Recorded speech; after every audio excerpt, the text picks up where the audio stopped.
Barka da zuwa tashar Sunci TV. Top 5 jerin fitattun jarumai mata na masana'antar Kannywood da suka fi kowa followers a Instagram.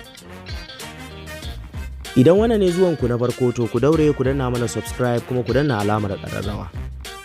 Ta biyar a wannan sati dai ita ce Fati Washa.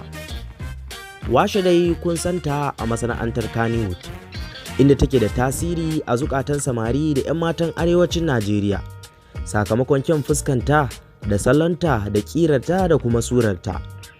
Wannan ne ya bata daman fice a cikin sauran matan Kannywood. Baya ga haka kuma rawar da jarumar ta taka a fim ɗin Basaja ya mugun ƙara mata masoya da kuma sanuwa a idon duniya sakamakon rawar da ta taka a matsayin mai ƙalubalantar Adam A. Zango a fim ɗin Basaja takun ƙarshe.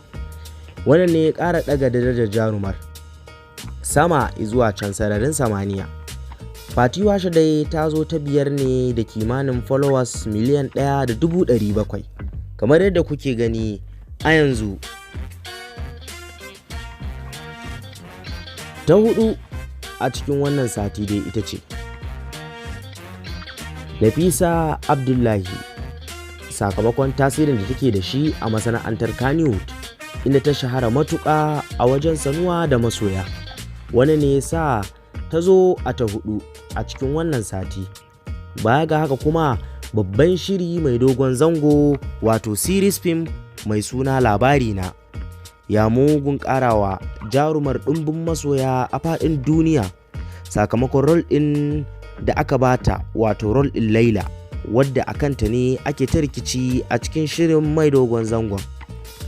Nafisa Abdullahi da ta zo ta hudu ne da kimanin followers miliyan 2 kamar yadda kuke gani a yanzu.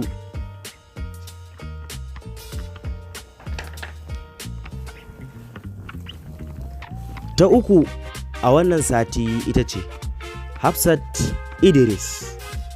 Hafsat Idris dai kun santa da irin kwarewarta wajen iya kafce wato acting, sannan kuma ga kyau da diri da kuma farin jinin da Allah ya bata a wajen masu kallon fina-finan Hausa. Wannan ne yasa ta zamo zakarar gwajin dafi. Hafsat Idris dai ta so matashe ne tun daga fim ɗin da ta yi mai suna Ɓarauniya, inda ta fito a Ɓarauniya mai kwamushe kayan al'umma. Wannan ne ya bata damar nuna wa duniya irin baiwar da Allah ya mata. To daga nan ne fa ta fara tashe tauraruwarta ta fara haskawa, inda a lokacin jama'a da Hafsat Ɓarauniya suka santa. Hafsat Idris dai ita ce mace ta farko a tarihin Kannywood mafi saurin sanuwa a idon duniya.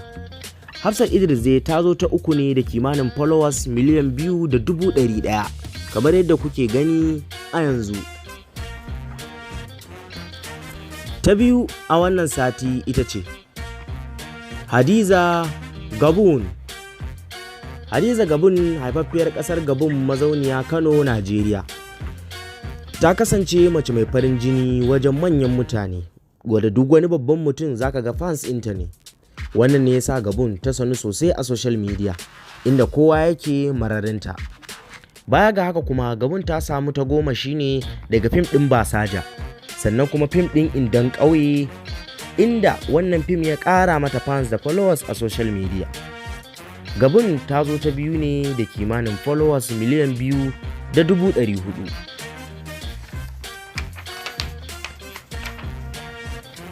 Ta ɗaya a wannan sati the number one dai ita ce Rahama Sadau.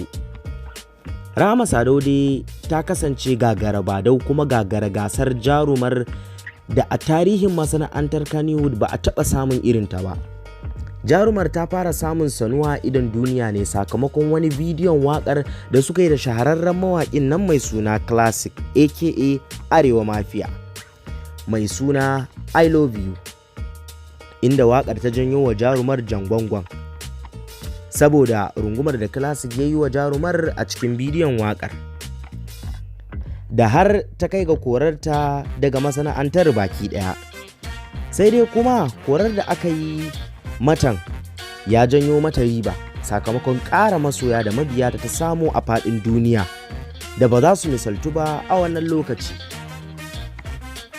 Wannan ne yasa jarumar ta fi kowace bahaushiyar jaruma sanuwa a idon duniya.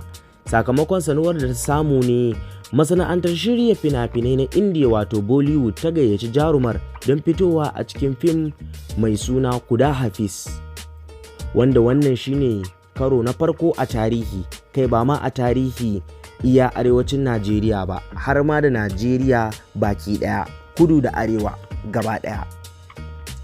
Rahama Sadau ta zo ta ɗaya ne da kimanin followers miliyan 2.700. So please put our hands together to clap for Rahama Sadau please. Wannan shine ƙarshen top 5 na wannan sati. Ku biyo mu wani sati ranar Juma'a da misalin karfe 9 na dare domin ku ga da me za mu taho muku da shi. Kar ku manta ku danna mana subscribe kuma ku danna alaman ƙararrawa. Mun gode.